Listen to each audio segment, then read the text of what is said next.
We do believe that if we can create more tokenization of assets and securities, and that's what Bitcoin is, it could revolutionize again finance. We're a believer in digitization. Let's be clear, Bitcoin is an international asset.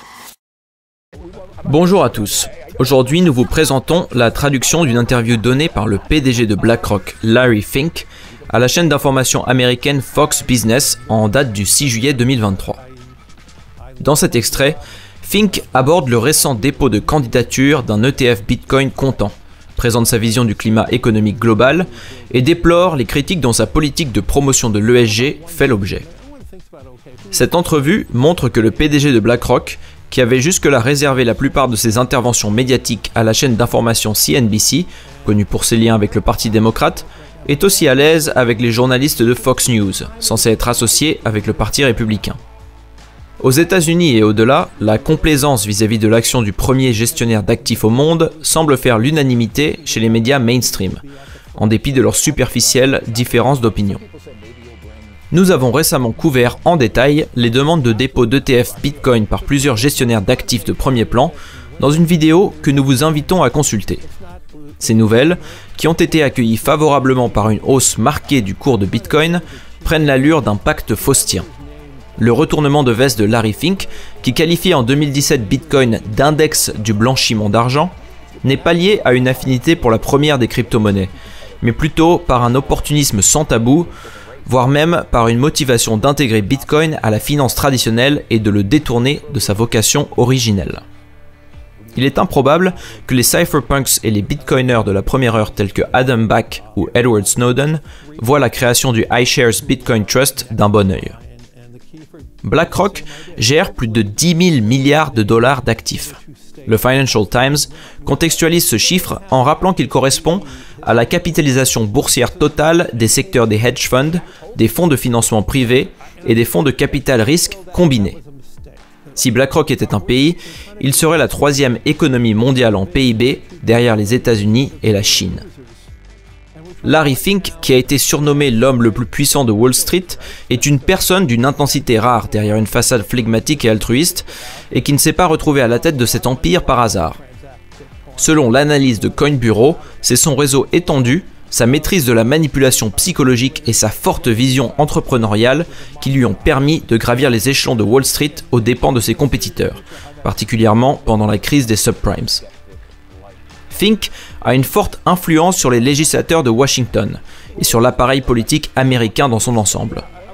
Des membres de l'administration Biden et Obama ont pantouflé chez BlackRock et des conflits d'intérêts latents semblent aussi exister avec le Parti républicain. BlackRock est aujourd'hui un actionnaire majeur d'à peu près toutes les grandes entreprises américaines et de nombreuses entreprises mondiales. En 2019, un article universitaire de Harvard estimait que les trois plus grands gestionnaires d'actifs, BlackRock, Vanguard et State Street, contrôlaient 20% des votes des entreprises du S&P 500, proportion qui ne fait qu'augmenter depuis les années 80. Cette concentration des pouvoirs par un petit nombre d'individus est inquiétante et se manifeste notamment par la prolifération des normes ESG mentionnées dans l'entrevue. Bien, ces quelques rappels contextuels étant faits, voici l'interview de Larry Fink, que nous vous invitons à examiner de manière critique. Bienvenue sur Money Radar Crypto.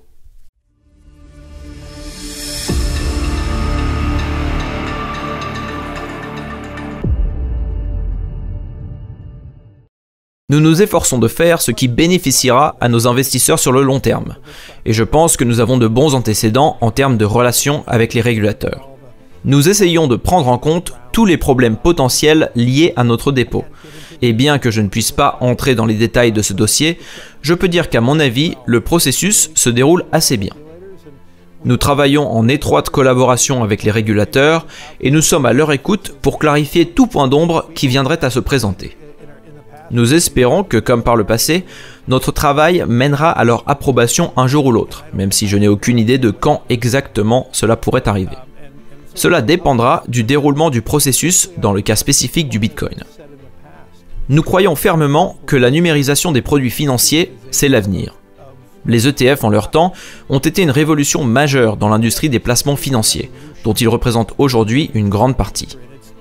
Nous pensons que la tokenisation des actifs financiers, que Bitcoin représente, pourrait constituer une révolution d'une ampleur similaire, si nous parvenons à l'encourager. Ce dépôt d'ETF est une opportunité pour nous de faire toujours plus pour nos investisseurs, en leur donnant la possibilité d'acheter des fractions d'actifs et de démocratiser les placements en baissant les coûts minimaux d'investissement. Au cours des 10 dernières années, nous avons réduit le coût des ETF iShares de 30%. Nous nous efforçons de rendre ces placements plus accessibles, et de la même manière, nous souhaitons faciliter l'accès à la crypto en la démocratisant et en minimisant les frais pour les investisseurs. À l'heure actuelle, le spread entre l'offre et la demande sur la crypto coûte cher aux investisseurs et érode une partie de leur rendement potentiel. Effectuer des transactions en Bitcoin coûte actuellement beaucoup d'argent et nous espérons que les régulateurs prendront cette réalité en considération. Notre dépôt de candidature pourrait démocratiser l'accès à la crypto pour les investisseurs. Nous verrons à l'avenir comment le processus se déroule. Au début, j'étais sceptique quant à l'utilité des crypto-monnaies, parce qu'elles étaient fortement utilisées pour des activités illicites. Mais au fur et à mesure qu'elles sont devenues plus accessibles, cela a évolué. Et aujourd'hui, le rôle de la crypto est d'être à bien des égards une sorte de version digitale de l'or. Les gens investissent dedans au même titre qu'ils investissaient dans l'or pour se protéger contre l'inflation, contre des problèmes nationaux spécifiques à un pays ou contre la dévaluation de la monnaie. Bitcoin, pour être clair, est un actif international. Il n'est pas basé sur une devise en particulier et est donc un actif qui offre aux gens une alternative intéressante. BlackRock a été fondé sur l'espérance. Nos investisseurs mettent de côté pour leur retraite parce qu'ils pensent que demain sera meilleur qu'aujourd'hui. Bien que je ne possède pas de Bitcoin moi-même, je n'ai d'investissement que dans des fonds de placement, je suis convaincu que la technologie sous-jacente est fantastique. La blockchain permet d'accélérer le processus d'échange en immatriculant chaque transaction de manière unique. Pour le dire clairement, une blockchain authentique permet de savoir à tout moment qui est l'acheteur et qui est le vendeur, et permet de ne pas avoir recours à un tiers de confiance.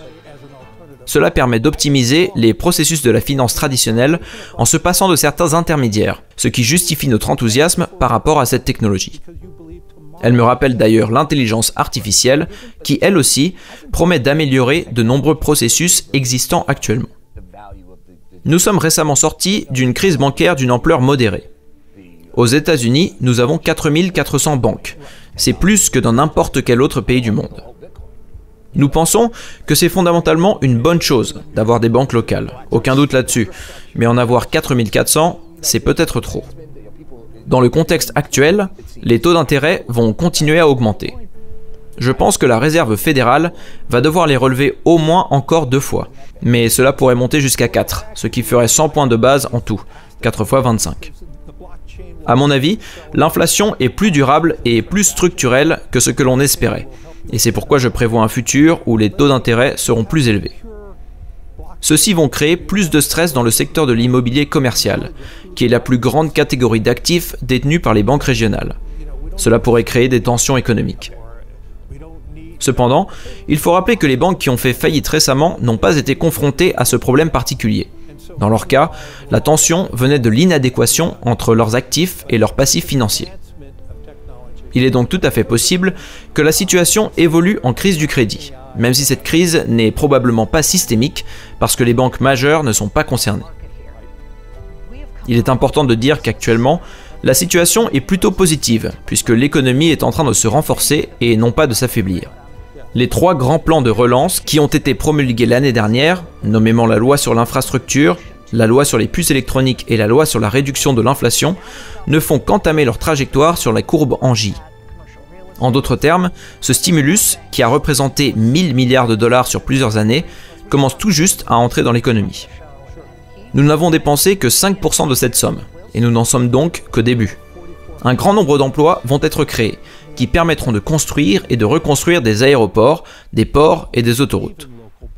Ces 3 lois vont faire fortement augmenter la demande sur le marché de l'emploi. Nous parlions à l'instant de l'immobilier commercial, qui pourrait s'avérer être un problème. Mais les effets de ce stimulus dans les autres secteurs de l'économie devraient être extrêmement positifs. Les retours sur les actions des entreprises qui sont impliquées dans la reconstruction du pays seront bons sur le long terme. Notre rôle consiste à travailler au nom des propriétaires des actifs que nous gérons. Ceux-ci ne nous appartiennent pas, Mais nous sommes le plus grand gestionnaire d'actifs au monde et nous conseillons ceux qui les possèdent. Nous les aidons à opter pour des solutions à long terme, et donc pour faciliter la décarbonation qui est une partie du problème, en finançant par exemple de nouvelles technologies pour continuer à faire diminuer le coût de la vie. Il est vrai que nous avons plus de 380 milliards investis dans les énergies fossiles, dans une centaine de fonds différents. Nous sommes le plus grand investisseur mondial dans ce domaine aussi, ce qui n'est pas une mauvaise chose à mes yeux. La réalité, c'est que nous devons continuer à utiliser les sources traditionnelles d'énergie en même temps que nous développons agressivement de nouvelles technologies permettant d'extraire une énergie décarbonée pour satisfaire la demande. Cela va prendre des années, et la question qui se pose est donc, à l'heure où nous atteignons des températures records dans certaines zones de la planète, a-t-on encore le temps de faire cela ? La chose sur laquelle je me concentre et qui ne reçoit à mon avis pas suffisamment d'attention est l'assurance habitation. En Floride et en Californie, les principales grandes sociétés d'assurance dommages quittent le marché, car elles ne sont pas autorisées à augmenter leurs prix pour pouvoir rester profitables alors que les risques s'aggravent. Il est probable qu'une grande partie des Américains n'aient bientôt plus les moyens de financer une assurance habitation s'ils se trouvent dans une zone à risque. C'est à ce titre que je dis que le climat pose des risques d'investissement, et cela fait des années que j'en parle. Je n'utilise plus le terme ESG parce qu'il a été malheureusement instrumentalisé par l'extrême gauche et par l'extrême droite et qu'on ne peut plus en discuter sereinement. Notre travail consiste à faire ce que nos clients nous demandent de faire, et nous le faisons très bien, en dépit des attaques politiques. L'année dernière, nous avons reçu la garde de plus de 400 milliards de dollars de nouveaux actifs nets, ce qui nous amène à plus de 9 000 milliards. De plus en plus de clients viennent chez BlackRock. En dépit de tous les récits injustes qui nous incriminent, car nous ne sommes qu'un tiers de confiance, nous avons de bonnes performances avec d'excellents résultats sur les marchés.